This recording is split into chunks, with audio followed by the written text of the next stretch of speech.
We've looked at our growing population, so the next thing we need to look at are how can we reduce the number of births so we can help control our population growth. One way to do that is through family planning. Family planning is deciding how many children you're going to have and when to have them, like at how far you're going to space them apart, how old you want to be. And what we've seen when family planning has been introduced in some of our developing countries and they've had access to contraceptives, there's been a 55% drop in their total fertility rate. Another way to reduce births is through economic rewards or penalties. We've seen this in countries like China. And one of the ways they do that is through a reward system. If you only have one child, then you're not penalized with higher taxes. You have free education.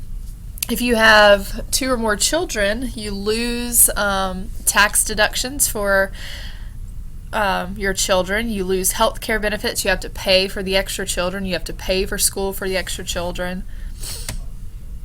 And so we found that this works better if they are encouraged, so with a reward and penalty system as opposed to making it law.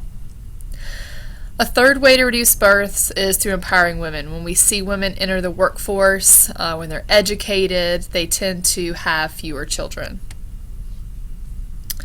We've talked about carrying capacity, which is how many people the environment or how many members of a species the environment can support. So the first thing that we need to do to estimate carrying capacity is look at what are the requirements to support that species. Once we know what the requirements are, we compare that to the resources that are available.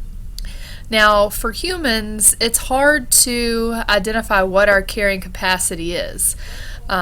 Some think that we've actually already gone past it because we are using up our resources faster than they can be replenished. The range of resources used is too great. When we compare a more economically developed country to a less economically developed country, the resource use per capita is very different.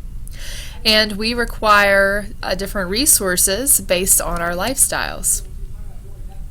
They also differ from time to time and population to population, so getting a specific number is going to be very difficult.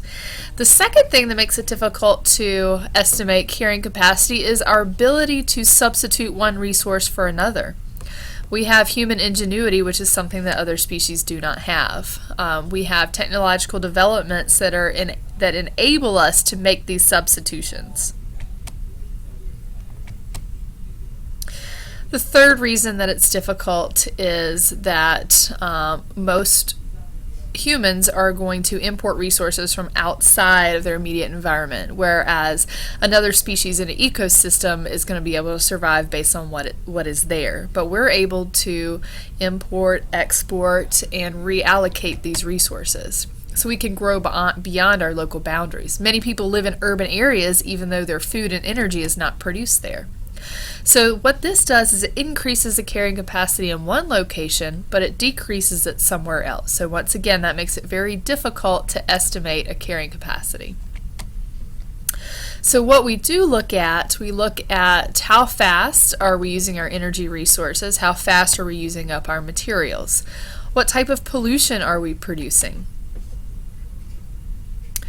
how are we interfering in those life support systems like photosynthesis, ozone production? Can we recycle more, reuse more to reduce these impacts, which in turn would increase our carrying capacity?